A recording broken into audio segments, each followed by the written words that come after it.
Assalamualaikum semua, semoga kesehatan dan rahmat Allah senantiasa menyertai kita. Pada kesempatan kali ini, saya akan mempersembahkan sebuah cerita yang ditulis oleh Henry Setiawan, berjudul, Bulan Hujan dan Perempuan di Sudut Taman, Part 7. Sebelum kita memulai cerita tersebut, alangkah baiknya jika kalian memberikan dukungan dengan cara like, komen, dan subscribe. Dukungan dari kalian sangat berarti bagi saya dan akan menjadi motivasi untuk terus membawakan cerita-cerita menarik lainnya. Jangan lupa juga mampir ke Twitter Lovegrammar untuk menikmati cerita-cerita horor yang lebih seru lainnya. Video ini merupakan kelanjutan cerita dari part sebelumnya. Oke, tanpa berlama-lama lagi, mari kita mulai ceritanya.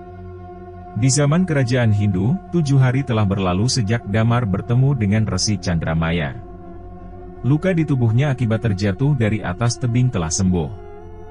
Kini Damar sedang bersiap menerima petunjuk dari sang resi untuk bisa mendapatkan keris pusaka kembang maya. Di atas sebuah batu besar di pinggir kolam air terjun, Damar duduk bersila sembari memejamkan mata. Sang resi berdiri di hadapannya sembari melipat kedua tangan ke belakang. "Buka netramu. Buka matamu," ucap Resi Chandramaya. Perlahan Damar membuka matanya, "Matke kanti tenanan. Perhatikan baik-baik," sambungnya.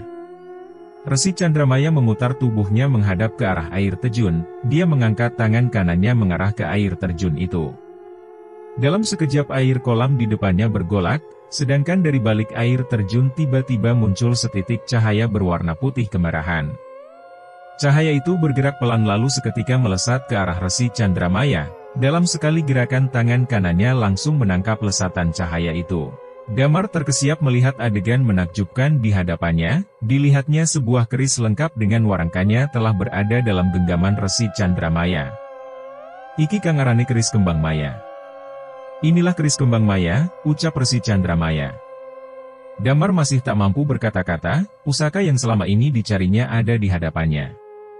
Artinya langkah untuk menyelamatkan Sundari dari kutukan iblis itu menjadi semakin dekat.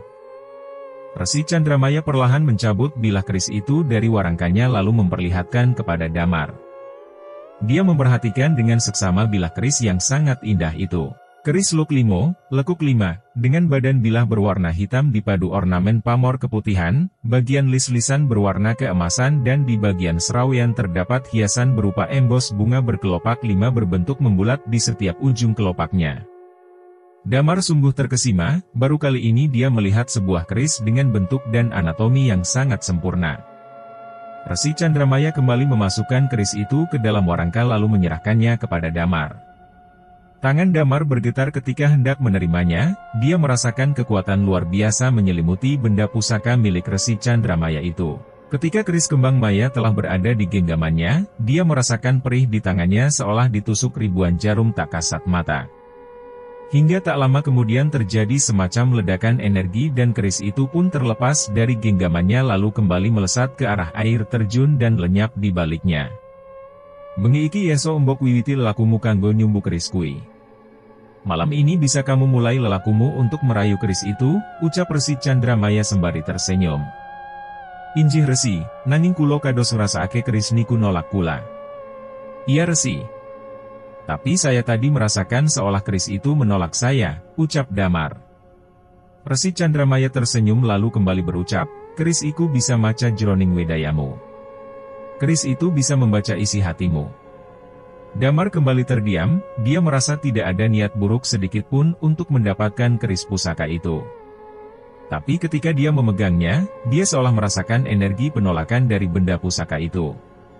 "Kuat no ancasmu, tatak ake wedayamule. Elingo, keris iku yeso moco jroning wedayamu. Kuatkan tujuanmu, kokohkan hatimule. Ingatlah, keris itu bisa membaca isi hatimu." Resi Chandramaya kembali memberikan wejangan lalu pergi meninggalkan Damar. Sepeninggal Resi Chandramaya, Damar kembali bermeditasi untuk menenangkan pikirannya. Dalam kondisi transenden di tengah meditasi, Damar mendapatkan penglihatan berupa sebuah kekacauan yang disebabkan oleh sesosok makhluk menyeramkan. Mayat tanpa kepala bergelimpangan di semua tempat, jerit dan tangis menggema menyayat hati. Makhluk menyeramkan itu memerintah ratusan lelembut berbagai bentuk, mulai dari jenis Gandarwo, Jejengklek, Wewe, Buto Dengen, Tendas Buntik sampai Banaspati untuk memanen sukma manusia yang dibantainya untuk dijadikan tumbal penambah kekuatan. Sungguh sebuah pemandangan yang mengerikan, bahkan setiap tanah yang dipijak makhluk menyeramkan itu langsung mengering dan tandus. Pepohonan terbakar menyisakan batang-batang menghitam. Asap hitam pekat membumbung menyelimuti angkasa membuat suasana semakin terasa menyeramkan. Di tengah kekacauan itu Damar melihat setitik cahaya putih kemerahan di kejauhan, mirip cahaya yang dikeluarkan oleh energi keris kembang maya. Damar terus memperhatikan cahaya itu hingga tiba-tiba cahaya itu melesat menghampiri dirinya. Naluri Damar memerintahkan untuk menangkap lesatan cahaya itu. Dia mengangkat tangan kanannya ke atas lalu dalam satu gerakan dia berhasil menangkap lesatan cahaya yang ternyata memang keris pusaka kembang maya. Namun tak lama keris itu berada dalam genggamannya, Damar kembali merasakan energi penolakan dari keris itu. Keris kembang maya terlepas dari genggamannya dan Damar tersentak kembali ke alam sadarnya. Damar tersadar dalam kondisi lemas, keringat bercucuran diiringi dengan nafasnya yang memburu. Nampaknya keris itu mencoba menyampaikan sesuatu padaku, ucap Damar bermonolog. Damar memandang lekat ke arah air terjun tempat keris kembang maya bersemayam. Dia berpikir, jika keris itu bisa membaca isi hatinya, artinya ada yang salah di dalam hatinya yang menyebabkan keris itu mengeluarkan energi penolakan. Damar memikirkan kembali tujuannya mendapatkan keris itu. Dia masih berpikir tidak ada yang salah dengan niatannya, sebab sedikit pun tidak ada niatan buruk darinya. Hingga beberapa saat kemudian Damar menyadari sesuatu. Rupanya seperti itu, aku terlalu egois sehingga keris itu menolakku, Damar kembali berucap sendiri. Damar beranjak dari tempatnya duduk bermeditasi. Dia melangkah ke arah gubuk tempat tinggal Resi Chandramaya sembari mengulas senyum. Cerita berpindah ke masa depan di penghujung tahun 2004. Kemuning mentari kian meredup di ujung lembayung. Menyambut gulita yang perlahan hadir menggantikan terik. Aku dan Paman Arya masih duduk berdua di emperan warung Pak Marto menunggu kedatangan Mas Burhan. Sedangkan Aji masih berada di rumah Pak Marto untuk membersihkan diri. Menurutmu, apa kaitan si Burhan itu dengan roh penunggu taman? Tanya Paman Arya. Saya tidak bisa memastikannya Paman. Tapi saya menduga sukma Mas Burhan merupakan titisan dari seseorang di masa lalu yang dikenal oleh roh itu, jawabku. Aku ingat sebuah cerita dari Abah. Dulu leluhurmu bersama leluhurku pernah mencari sebuah pusaka untuk membinasakan sosok Raja Iblis di suatu tempat. Tapi mereka tidak pernah bisa mengambilnya, ucap Paman Arya. Benarkah Paman? Sahutku. Apa nama pusaka itu? Sambungku. Aku tidak tahu, Abah juga tidak tahu. Tapi aku merasa pusaka itu berkaitan dengan roh penunggu taman itu, jawab Paman Arya. Aku terdiam usai mendengar penuturan Paman Arya. Bisa jadi dulu Eyang Begawan Sastro Semito pernah bersinggungan dengan roh penunggu taman itu. Sehingga aku pun terhubung dengannya. Almarhum Mas Danu, ayahnya Aji juga pernah mencari pusaka itu. Tapi karena minimnya petunjuk, dia tidak berhasil menemukannya, sambung Paman Arya. Apa mungkin justru Mas Burhan yang bisa mengambilnya, ucapku. Paman Arya seketika memandangku penuh arti. Sangat mungkin, bisa jadi dulu Damarlah pemilik pusaka itu. Jika sukma Burhan merupakan titisan seseorang yang bernama Damar, maka hanya dia yang bisa mengambil dan menggunakan pusaka itu, ucap Paman Arya. Cuma masalahnya Mas Burhan ini tidak paham hal seperti ini Paman, ucapku. Tidak masalah, nanti malam kita telusuri ke dalam taman, ajak Burhan sekalian. Semoga nanti kita mendapatkan petunjuk berarti, ucap Paman Arya. Aku menyetujui usulan Paman Arya.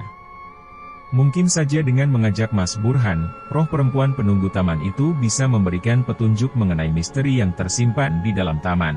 Dan dengan adanya Paman Arya, aku yakin dia bisa memberikan perlindungan dari kekuatan misterius yang hampir mencelakaiku sebelumnya dengan menggunakan pusaka miliknya, keris kembar Sukmonogo. Tak berapa lama Aji datang dengan membawa rantang berisi nasi, sayur dan lauk pemberian Ibu Sri, istri Pak Marto. Ketika kami sedang menikmati makan malam, Mas Burhan juga datang. Kami menawarinya makan sekalian, tapi dia menolaknya dengan halus dengan alasan sudah mampir ke warung sebelum datang ke sini. Rasa gelisah yang meronta dalam diri semakin terasa tak terkendali. Pikiranku terus saja tertuju pada sosok perempuan yang sering kutemui di dalam taman. Sejak aku bertemu dengan Arga, Aji dan Paman Arya petang tadi, gejolak hatiku terus mendorongku untuk mendatangi taman itu. Tapi aku harus berusaha menahannya. Aku sudah berjanji akan ke sana bersama mereka selepas tengah malam nanti. Perlahan Rinai turun membasahi sisi bumi ini. Semesta seolah telah mengatur segalanya. Sejatinya sosok perempuan itu akan selalu muncul ketika hujan turun menjelang tengah malam di bulan hujan seperti ini. Tepat di saat rencana kami akan mendatangi taman itu. Bulan hujan kekasih, buayan rindu menusuk kalbu perlahan menimba jawab sukmamu yang bias kini menegas rasa. Harapku yang kikis tergerus dendam, kini mulai merona kembali menyambut bara asa. Bulan hujan kekasih, usah meragu pada semayam daya, ujung hilir di nakara semayamkan sang sukma kembang maya, ku tahu kau mampu redamkan angkara, meski kau telah kembar ratusan warsa. Bulan hujan kekasih, datanglah menjemput bayang isyarat. Sayupku dengar alunan sajak terbias gemuruh hujan.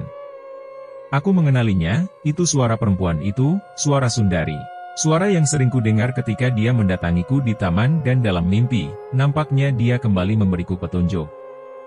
Aku bergegas bersiap keluar dari kontrakanku, aku harus segera menemui mereka.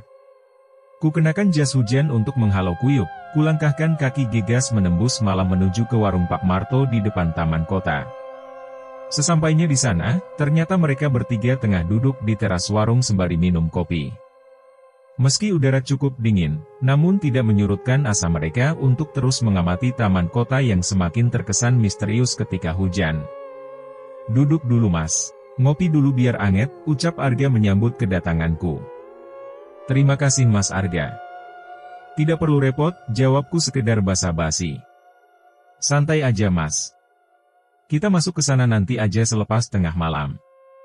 Jadi kita nikmati kopi dulu, sahut Aji. Kulirik jam digital di pergelangan tanganku, waktu menunjukkan pukul 23:12. Memang masih cukup waktu untuk sekedar menikmati kehangatan kopi sebelum menghadapi hal tidak masuk akal di dalam taman nantinya. Tidak ada salahnya ku terima tawaran mereka. Saya kembali mendapatkan petunjuk mas, ucapku sembari memberikan selembar kertas kepada Arga. Arga menerima selembar kertas itu lalu membacanya. Paman Arya dan Aji yang penasaran dengan isi kertas itu turut membacanya pula. Tidak salah lagi. Sosok itu memang menginginkan Mas Burhan menyelesaikan urusan dia yang belum selesai semasa hidupnya supaya rohnya bisa tenang, ucap Paman Arya. Tapi sebaiknya kita memastikannya dengan mencari petunjuk secara langsung ke dalam taman nanti, sambungnya. Waktu bergulir begitu cepat, kami mulai bersiap untuk memasuki taman itu. Dengan mengenakan jas hujan, kami berlima melangkah memasuki taman kota yang semakin terlihat suram ketika hujan turun di malam hari seperti ini. Tepat sebelum tengah malam tadi Pak Marto datang dan mengatakan akan ikut dengan alasan dia bertanggung jawab atas keselamatan kami. Kulihat Arga dan Aji begitu fokus mengamati setiap jengkal taman ini. Kesan kocak dan usil sama sekali tidak diperlihatkan oleh mereka, terutama Aji. Begitu pula dengan Paman Arya dan Pak Marto. Mereka berdua tak ubahnya pengawal bagi kami semua. Tak ada yang bisa kulakukan selain mengikuti perintah mereka, sebab aku sama sekali awam dengan hal-hal seperti ini. Sepanjang 27 tahun aku hidup di dunia ini, belum pernah sekalipun bersinggungan dengan hal gaib, sampai bertemu dengan sosok perempuan penunggu taman kota ini. Pendar kekuningan dari satu-satunya lampu yang berada di tengah taman mulai terlihat. Kami akan segera sampai di tempat sosok itu biasa muncul. Kursi taman tempat aku biasa menyendiri dan berinteraksi dengan sosok itu mulai terlihat. Tapi ketika langkah kami semakin dekat dengan tempat itu, tiba-tiba aku merasa gelisah. Ada apa mas? Tanya Arga yang menyadari gelagatku. Entahlah mas, tiba-tiba saya merasa gelisah, jawabku. Paman Arya yang berada di paling depan menghentikan langkahnya lalu menoleh ke arahku. Kita berhenti dulu. Aku merasakan ada kekuatan misterius menghalangi kita untuk mendekati kursi taman itu, ucap Paman Arya. Tepat ketika kami semua berhenti beberapa meter dari kursi taman itu, tiba-tiba aku merasakan seluruh badanku lemas. Pandanganku tiba-tiba kabur dan perlahan aku kehilangan kesadaranku. Di mana ini, ucapku ketika tiba-tiba aku tersadar sudah berada di antara pepohonan besar. Mas Arga, Mas Aji, Paman Arya, Pak Marto. Teriakku memanggil mereka, namun hanya keheningan yang menjawab. Aku mengamati sekitar. Barisan pepohonan besar begitu rapat mengepung tempatku berpijak. Bahkan sinar matahari pun tak sanggup menembus rimbunnya dedaunan pohon-pohon itu. Tunggu dulu, bukankah aku tadi masuk ke dalam taman kota saat malam hari? Kenapa ketika aku bangun hari sudah beranjak siang? Apa mungkin aku sudah cukup lama tidak sadar sehingga sudah dipindahkan di tempat ini ketika hari sudah siang? Lantas di mana mereka? Di mana ini? Pertanyaan demi pertanyaan menyeruak begitu saja dari kepalaku. Apa yang harus kulakukan? Aku mencoba berpikir mencari jalan keluar dari situasi ini. Naluriku mengatakan aku harus pergi dari sini. Tapi kemana? Aku sama sekali tidak tahu arah. Perlahan kulangkahkan kaki meninggalkan tempat ini. Nekat, hanya itu yang terpikirkan olehku. Sebab tetap di sini pun tidak menjamin aku akan ditolong oleh seseorang. Aku hanya mengikuti naluri saja kemana harus melangkah, belukar yang rapat menghalangi langkahku. Aku begitu kesulitan menyibaknya tanpa menggunakan alat bantu. Tak terhitung lagi goresan demi goresan ujung ranting dan duri merobek permukaan kulitku. Perih dan letih tak lagi kuhiraukan, sebab semakin lama aku berjalan, aku merasakan adanya teror membuntuti. Kurasakan hadirnya makhluk lain di sekelilingku. Mereka mengikuti, mengintai dan mengamati setiap pergerakanku. Meski tidak muncul di hadapanku, namun aura teror yang mereka pancarkan begitu pekat menyergap sukma.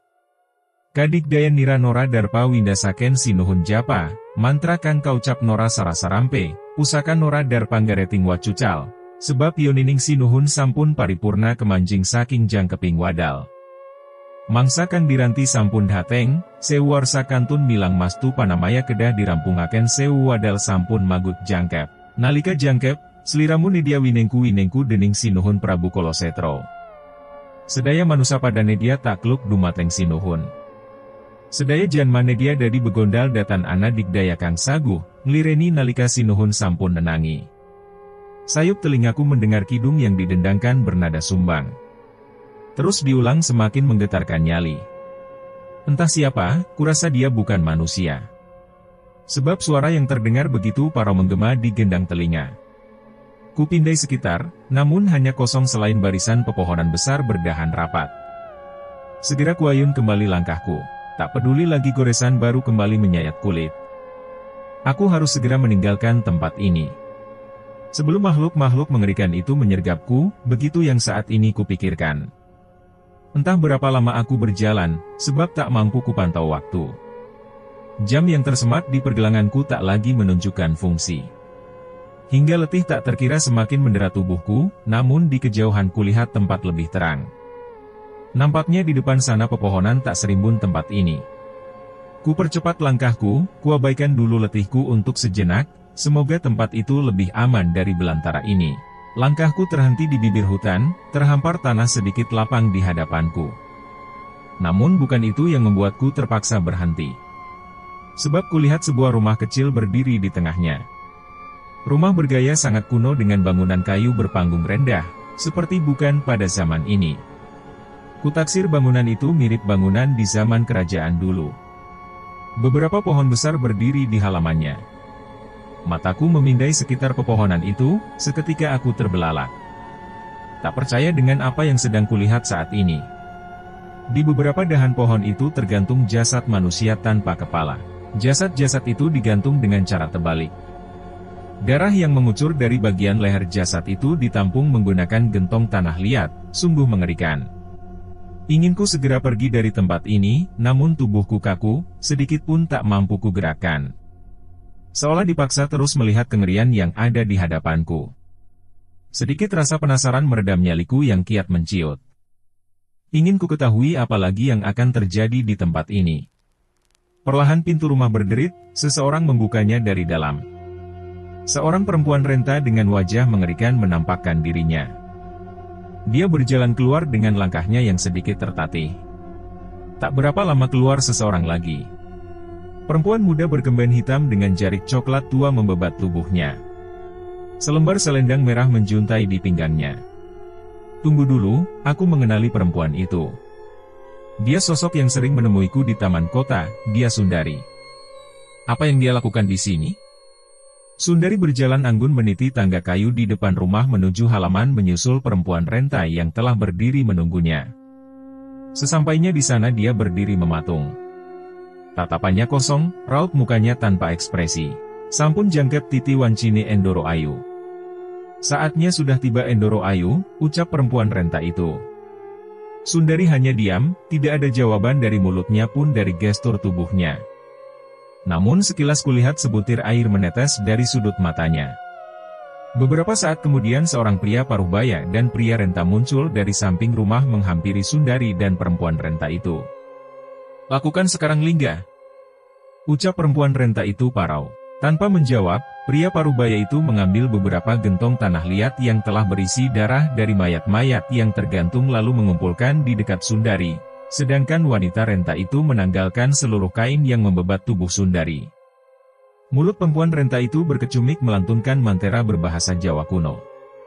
Sedangkan si pria renta melakukan ritualnya sendiri yang diakhiri dengan mencuci sebilah parang menggunakan darah dari salah satu gentong. Suasana seketika berubah semakin mencekam ketika mereka melakukan ritual.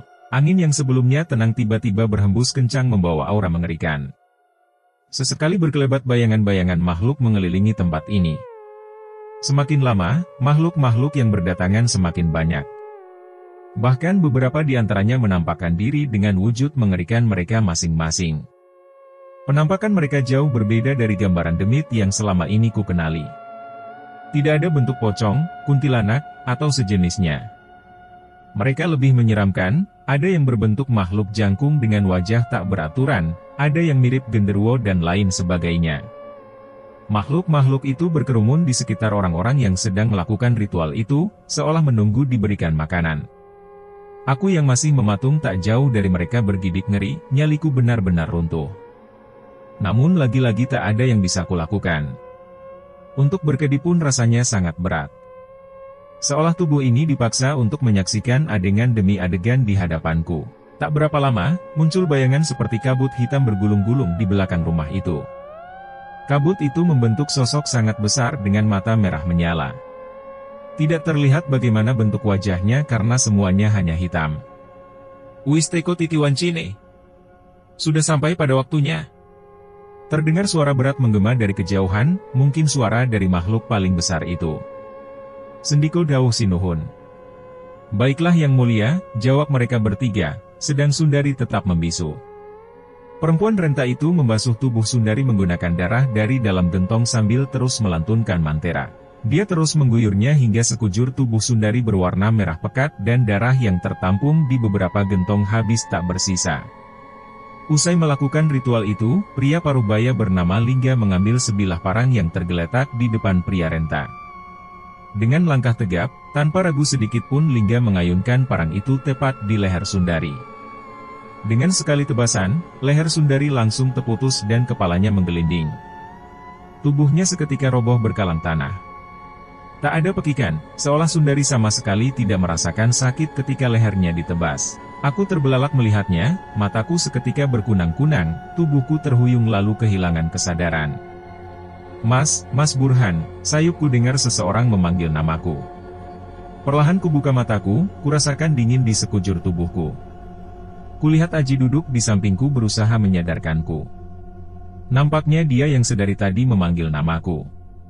Ketika aku mulai bisa bangkit, kulihat Arga sedang duduk bersila sambil memejamkan mata tak jauh dariku. Pak Marto juga duduk bersila sambil berdoa, sedangkan Paman Arya berdiri di belakang Arga sembari memegang dua buah keris dengan bentuk yang sama di tangan kanan dan kirinya. Kuedarkan pandangan ke sekeliling, hujan masih mengguyur ringan, di kejauhan nampak kursi taman dengan lampunya yang temaram. Samar kulihat seseorang duduk di sana menatap kami, dia Sundari. Ada apa Mas? Tanyaku ketika melihat gelagat aneh pada Mas Burhan. Entahlah, Mas. Tiba-tiba saya merasa gelisah, jawabnya. Paman Arya yang berada di paling depan menghentikan langkahnya lalu menoleh ke arah kami. Kita berhenti dulu. Aku merasakan ada kekuatan misterius menghalangi kita untuk mendekati kursi taman itu, ucap Paman Arya. Tepat ketika kami semua berhenti beberapa meter dari kursi taman itu, tiba-tiba Mas Burhan roboh dan kehilangan kesadaran. Aji dengan sigap menangkap tubuhnya lalu membaringkannya. Lakukan gak? Aku akan menjagamu, ucap Paman Arya yang memahami apa yang sedang kupikirkan. Paman Arya mengeluarkan kedua keris pusakanya, keris kembar Sukmonogo, dan menggenggamnya di tangan kanan dan kiri lalu mengangguk padaku. Aku segera mengambil posisi duduk bersila lalu memejamkan mata untuk menelusuri kekuatan misterius ini sekaligus menolong Mas Burhan. Dalam sekejap sukmaku melayang menembus dimensi ruang dan waktu menelusuri residu energi misterius yang ada di tempat ini. Dalam beberapa saat hanya gelap yang ada di sekitarku, hingga di kejauhan terlihat setitik cahaya. Aku melesat menuju ke sumber cahaya itu. Semakin dekat terlihat semakin menyilaukan. Aku terus melesat tanpa menurunkan kecepatanku hingga akhirnya menembus lubang cahaya dan masuk ke suatu tempat berupa hutan belantara. Aku mendarat di samping salah satu pohon besar. Kuamati sekeliling untuk mencari petunjuk arah, hanya Sunyi yang menyambutku. Tak satu pun makhluk kutemukan di sini. Kulangkahkan kaki mengikuti naluriku, menembus belantara menyibak belukar. Cukup lama aku berjalan, hingga akhirnya aku sampai di pinggir hutan ini, terlihat jalan setapak di depanku. Kuputuskan menyusuri jalan ini, melewati sungai besar dan kebun. Kuamati sejenak hamparan kebun itu. Nampak rapi dan terurus dengan beberapa jenis tanaman sayur tumbuh di sana, artinya tempat ini dekat dengan pemukiman. Ketika aku hampir sampai di pemukiman, kulihat ada seseorang di depan sana. Dia memakai pakaian serba putih memegang tongkat kayu berdiri membelakangiku. Aku berjalan menghampirinya, tidak kurasakan aura jahat darinya, oleh karenanya aku yakin untuk menemuinya. Siapa tahu aku bisa menanyakan sesuatu mengenai tempat ini. Akhirnya kowe tekan kene, putuku. Akhirnya kau sampai di sini, cucuku, ucapnya tanpa menoleh ketika aku sampai beberapa langkah di belakangnya. Kuhentikan langkahku. Dari ucapannya, sepertinya dia mengenalku. Berbagai dugaan muncul dalam benakku. Apa mungkin pria itu? Perlahan dia memutar tubuhnya menghadap padaku. Terlihat seorang pria tua dengan wajah teduh berjenggot putih menatapku lalu mengulas senyum. Nyuwun pangapunten, menopo panjenengan? Mohon maaf, apakah Anda? Iyo le. Aku leluhurmu. Iya le, aku leluhurmu, dia memotong ucapanku. Tepat seperti dugaanku, ternyata pria itu adalah Eyang Sastro Semito, leluhurku. Aku segera menghampiri lalu mencium tangannya. Ayo lungguh kono, ono sing perlu tak sampai ke karo kowe, wektuku ora suwe. Ayo duduk di sana. Ada yang perlu aku sampaikan padamu, waktuku tidak lama, ucapnya sembari menunjuk ke arah saung tak jauh dari tempat kami berdiri. Jawaban sing ngembok goleki ono ning jero alas kui, nanging kowe ora perlu mlebu kono. Jawaban yang sedang kau cari ada di dalam hutan itu, tapi kau tidak perlu masuk ke sana. Bocah lanang sing ameh embok tulungi ora opo-opo, deknen mung digowo ning alam roh wong wedok iku kanggo ditunjuke kang kudu dingerteni. Laki-laki yang ingin kau tolong tidak apa-apa, dia hanya dibawa ke alam roh perempuan itu untuk ditunjukkan apa yang harus dia ketahui, sambung Eyang Sastro Semito. Aku masih menyimak apa yang disampaikan Eyang Sastro Semito. Aku tahu, yang dimaksud adalah Mas Burhan. Panggonan sing embok tekoni itu asline tengah alas kae. Ning kono Raja Iblis Kolosetro netep. Tempat yang kau datangi itu aslinya adalah tengah hutan itu. Di sana Raja Iblis Kolosetro bersemayam. Iblis kui biyen wisnet dikalahke, nanging isi hiaso bangkit yen dikei sewu tumbal. Landing zamanmu, tumbal ikuis ameh jangkep. Iblis itu dulu sudah pernah dikalahkan, tapi masih bisa bangkit jika diberikan 1000 tumbal. Dan di zamanmu, tumbal itu sudah hampir lengkap. Menopo tasih wonten pengikut iblis niku ing zaman kulo Eyang? Apa masih ada pengikut iblis itu di zaman saya Eyang? Tanyaku. Ning saben zaman mesti onok le. Amargo sifat serakah manungsa uga ora bisa sirna. Iku kan dimanfaatke karo iblis kui. Di setiap zaman pasti ada le. Sebab sifat serakah manusia juga tidak bisa sirna. Itulah yang dimanfaatkan oleh iblis itu, jawab Eyang Sastro Semito. Lajeng pripun caranipun binasake iblis meniko eyang? Lalu bagaimana caranya membinasakan iblis itu eyang? Tanyaku lagi. Amung bocah lanang iku kang bisa binasake Kolosetro.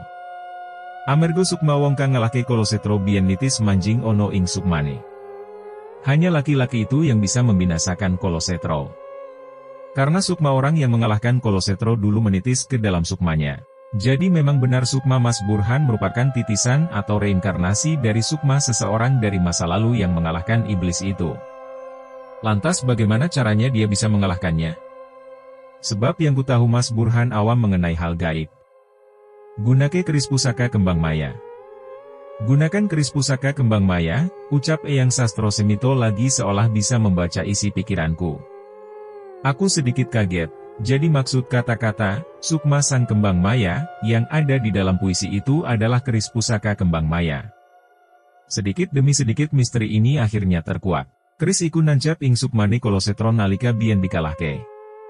Keris iku uga kang nahan Kolosetro supaya ora bisa gunake kasektene. Nanging keris iku bakal curma yen sewu tumbal uis jangkep. Keris itu masih menancap di sukma Kolosetro ketika dulu dikalahkan. Keris itu juga yang menahan Kolosetro supaya tidak bisa menggunakan kesaktiannya. Tapi keris itu akan hancur jika 1000 tumbal sudah lengkap, sambungnya.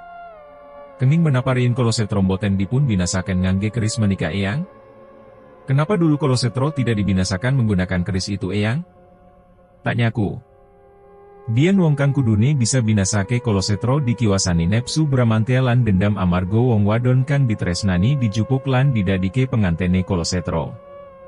Akhire kadigdayane ora kanthi binasake iblis kui. Amung bisa ngunjerake ono ing alas kae. Dulu orang yang seharusnya bisa membinasakan Kolosetro dikuasai nafsu amarah dan dendam karena perempuan yang dicintainya diambil dan dijadikan pengantinnya Kolosetro. Akhirnya kekuatannya tidak mampu membinasakan iblis itu. Hanya bisa menahannya di dalam hutan itu, ucap Eyang Sastro Semito. Lajeng pripun caranipun mundut keris kembang maya menika eyang? Sebab yen dipun tarik mangkih kasekten Kolosetro pulih malih. Lalu bagaimana caranya mengambil keris kembang maya itu eyang? Sebab jika ditarik nanti kesaktian Kolosetro pulih lagi, ucapku. Eyang Sastro Semito tersenyum lantas berucap, keris kembar Sukmonogo bisa nahan sakontarale. Keris kembar Sukmonogo bisa menahan untuk sementara le. Aku paham sekarang, jadi begitu caranya. Tapi bagaimanapun juga kurasa ini bukanlah hal yang mudah. Aku yakin kekuatan Kolosetro tidak bisa diremehkan. Bahkan ketika kesaktiannya masih tertahan keris kembang maya pun masih sulit mendekatinya. Atau mungkin roh perempuan itu kuncinya. Cukup semenekan bisa tak sampai ke, sakluwihe kudu embok goleki dewe carane.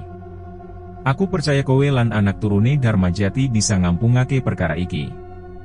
Hanya ini yang bisa ku sampaikan. Selebihnya harus kau cari sendiri caranya. Aku percaya kau dan keturunan Darmajati bisa menyelesaikan permasalahan ini, ucap Eyang Sastro Semito. Eyang Sastro Semito lalu mengetukkan tongkatnya ke tanah. Seketika mataku disilaukan oleh cahaya putih yang entah muncul dari mana. Sukmaku langsung terlempar kembali ke dalam tubuhku. Dan kembali sadar dalam posisi duduk di dalam taman kota. Kau tidak apa-apa Arga? Tanya Paman Arya ketika melihatku telah tersadar kembali. Jangan khawatir Paman. Tapi di depan itulah yang perlu kita khawatirkan, jawabku sembari menunjuk ke arah kursi taman.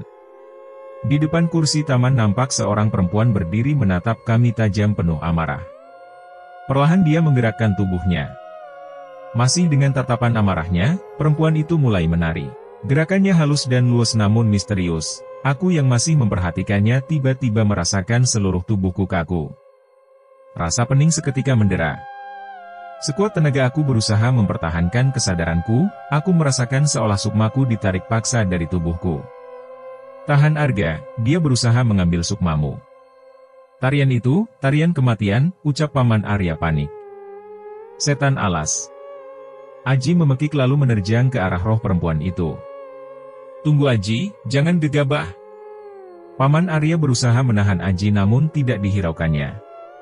Perempuan itu mengibaskan selendangnya. Aji yang hampir menggapai roh perempuan itu seketika terlempar lalu menghantam sebatang pohon dengan keras. Aji terbatuk lalu memuntahkan darah segar. Aji berusaha bangkit meski nampak kesulitan, dia memegangi dadanya, sepertinya dia mengalami luka dalam cukup parah. Namun Aji terlihat tak patah arang, dia kembali berdiri dan menatap tajam ke arah roh perempuan itu. Sejenak dia berdiam untuk memulihkan diri, lalu kembali menerjang ke sana. Roh perempuan itu kembali mengibaskan selendangnya, namun kali ini Aji berkelit menghindari serangan tak kasat mata darinya. Roh perempuan itu terus mengibaskan selendangnya, Aji pun masih cukup gesit untuk menghindari serangan demi serangan darinya. Merasa mendapatkan kesempatan, Paman Arya segera memulai ritual tertentu untuk menggunakan kekuatan keris kembar Sukmonogo miliknya. Mulutnya membaca amalan sebuah ajian yang biasa dipadukan dengan kemampuan keris pusakanya. Kedua keris berbilah putih dan hitam itu mengeluarkan cahaya putih redup. Aku yang masih berusaha mempertahankan sukmaku sedikit mengulas senyum melihat itu. Kekuatan keris Sukmonogo yang telah sempurna bersama Mustika Kalimosodo, andai saja ada Paman Danu di sini batinku. Tak perlu kau pikirkan itu Ga. Mas Danu sudah tenang di sana, ucap Paman Arya yang mengetahui apa yang sedang kupikirkan. Paman Arya langsung melesat membantu Aji. Kibasan selendang roh perempuan itu tidak berarti melawan kekuatan kerisnya. Kekuatan kibasan selendangnya cukup mudah dimentahkannya hanya dengan sabetan keris yang memancarkan kekuatan besar. Roh perempuan itu mundur lalu merapatkan kedua tangannya di depan dada, mulutnya berkecumik membaca mantera. Perlahan penampakan sosoknya berubah menjadi lebih menyeramkan, kulitnya yang sebelumnya mulus berubah menghitam, matanya memancar merah dan dari mulutnya keluar taring. Perubahan itu dibarengi dengan keluarnya aura hitam di sekitarnya, kekuatan roh perempuan itu meningkat drastis. Sukma iblis mulai menyatu dengan roh perempuan itu, ucap Paman Arya. Terus sekarang bagaimana, Paman? Apa kita bisa melawannya? Ucap Aji. Aku akan menahannya, kau tolong Arga dulu. Gunakan ajian penarik Sukma untuk menahan Sukma Arga yang akan dicabut paksa oleh iblis itu, tegas Paman Arya. Tanpa menjawab, Aji langsung melesat ke arahku. Dia duduk bersila di belakangku lalu segera melakukan ritual penarik Sukma. Ajian ini sebetulnya biasa digunakan untuk menarik benda dari alam gaib seperti pusaka, buhul santet dan lain-lain. Tapi bisa juga digunakan untuk menarik sukma seseorang seperti ini. Aji berniat menggunakan ajian itu untuk menarik sukmaku dari jeratan kekuatan iblis itu. Dengan gerakan memutar lalu ke depan mengarah kepadaku, tangan kanan Aji seolah mencengkeram sukmaku lalu tangan kirinya melepas simpul jeratan satu persatu. Tidak mudah untuk melakukannya, selain kekuatan jeratan iblis itu cukup besar, hal ini juga sangat beresiko jika tidak hati-hati melakukannya. Kesalahan sedikit saja bisa membuat sukmaku terluka dan melemah. Jika dia gagal melakukannya, sukmaku bisa langsung tertarik paksa oleh kekuatan iblis itu dan tidak akan bisa kembali lagi ke tubuhku. Cukup lama Aji melakukannya, bahkan sedikit demi sedikit aku mulai merasakan sukmaku melemah. Tapi sejauh ini aku masih percaya sepenuhnya dia mampu menyelesaikannya. Aku cukup mempertahankan kesadaran sukmaku saja supaya dia tidak kesulitan melepaskan jeratan kekuatan iblis itu pada sukmaku. Aji memiliki kemampuan yang cukup mumpuni, selain keturunan dari Terah Dharma Jati yang dikenal memiliki kemampuan supranatural tinggi, dia juga dibimbing langsung oleh Paman Arya. Ah, selesai juga, ucapnya lega. Aku mulai merasakan sukmaku telah sepenuhnya kembali pada tubuhku tanpa adanya jeratan. Kontrol atas tubuhku juga sepenuhnya telah kembali meski masih sedikit lemah akibat kelelahan. Kugerakan tubuhku menghampiri Aji yang terduduk dengan nafasnya yang memburu. Kau tidak apa-apa? Tanyaku. Aman, asal setelah semua ini selesai kau mentraktirku sop balungan sepuasnya, jawabnya lirih. Sampai kau pingsan kekenyangan pun tidak masalah, selorohku sembari tersenyum. Pulihkan dulu tenagamu. Aku akan membantu Paman Arya, sambungku. Setelah memastikan Aji sudah mulai memulihkan diri, aku kembali duduk bersila dan memejamkan mata. Kubaca amalan untuk memanggil pusakaku. Kukepalkan tanganku ke atas lalu dalam sekejap sebuah cemeti sudah tergenggam di tanganku. Cemeti Sukmolelono pemberian Eyang Guru Kiai Ashadi. Aku melesat menghampiri tempat pertarungan Paman Arya dan roh perempuan itu. Kulesatkan cemeti itu hingga mengeluarkan suara menggelegar mirip petir. Hentakan kekuatan dari cemetiku langsung menghantam roh perempuan itu. Meski dia bisa menahannya dengan mudah, namun hal itu bisa memberikan ruang kepada Paman Arya untuk mempersiapkan serangan terkuatnya. Paman Arya bergerak indah bersama keris kembar Sukmonogo di kedua tangannya. Gerakannya mirip sebuah tarian dengan komposisi yang teratur. Ajian Beksa Jamalapatitis, itulah nama ajian yang digunakannya. Dulu dia biasa menggunakan ajian itu bersama almarhum Paman Danu, ayah Aji, dengan masing-masing membawa satu keris Sukmonogo ketika menghadapi Dedemit dengan kekuatan besar. Tapi semenjak Paman Danu meninggal, Paman Arya menggunakan ajian itu sendiri dengan kedua keris di kedua tangannya. Paman Arya pernah berujar akan menurunkan salah satu keris itu kepada Aji, tapi nampaknya kemampuan Aji belum cukup mumpuni untuk menerimanya, dia masih harus banyak belajar. Gerakan Paman Arya yang gesit namun dinamis sekaligus membawa kekuatan besar hasil perpaduan ajian Beksa Jamalapatitis dan keris Sukmonogo mampu memukul mundur roh perempuan itu. Sedikit demi sedikit roh itu melemah meski belum berhasil dibinasakan. Merasa mendapatkan perlawanan, roh itu semakin marah. Dia kembali menarik kekuatan iblis di belakangnya. Tubuhnya kini membesar 3 kali lipat dengan kekuatan yang semakin meningkat drastis pula. Bahaya Arga. Kekuatan pusaka dan ajianku tidak cukup untuk mengalahkan iblis itu, ucap Paman Arya. Lantas kita harus bagaimana Paman? Tanyaku. Kita harus keluar dari sini terlebih dahulu, jawabnya. Dia pasti tidak akan melepaskan kita begitu saja Paman, ucapku. Kau sudah punya petunjuk cara mengalahkannya? Tanya Paman Arya. Sudah, tapi belum bisa kita lakukan sekarang. Kita berusaha keluar dulu dari sini, jawabku. Tidak ada cara lain selain terus melawannya lalu mencari kesempatan kabur Arga, ucap Paman Arya. Paman Arya kembali menyerang roh perempuan yang sudah berubah menyerupai iblis itu menggunakan ajian dan keris pusaka andalannya. Aku tak mau ketinggalan, kulecutkan cemetiku berkali-kali ke arah sosok itu. Gelegar suara lecutan dan ledakan mengiringi pertempuran kami. Tidak ada efek berarti terhadap tubuh sosok itu seolah serangan kami sia-sia belaka.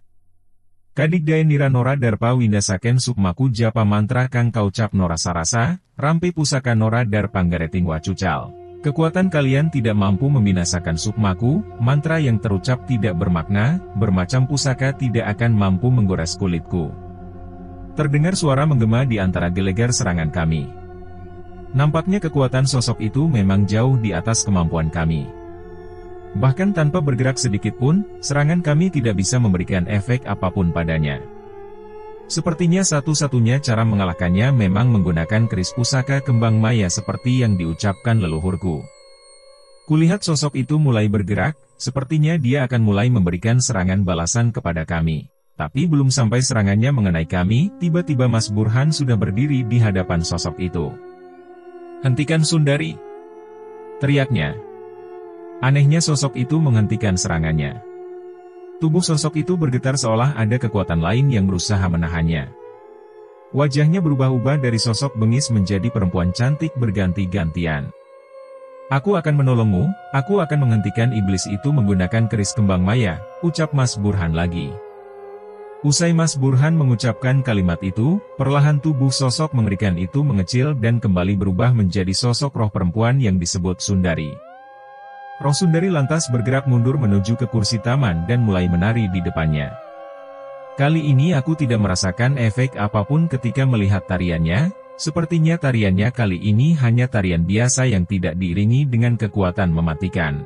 Bulan hujan kekasih, angkara yang terpatri takkan mudah terkikis, dendam yang mengakar takkan mudah teredam, sebab sukmaku telah terikat pada simpul kutukan, hanya sukma sang kembang maya yang mampu redam. Bulan hujan kekasih, meski rasaku abadi menanti janji, namun nestapa selalu beriring tetesan darah pada puncak sang bulan hujan, ku nanti dirimu tuntaskan asa, sebelum tarianku menjadi tarian kematian. Bulan hujan kekasih, datanglah untuk lengkapi rasa, jangan pernah tergerus untayan amarahku tahu takdirmu untuk redamkan petaka, meski harus kutumbuh ratusan warsa.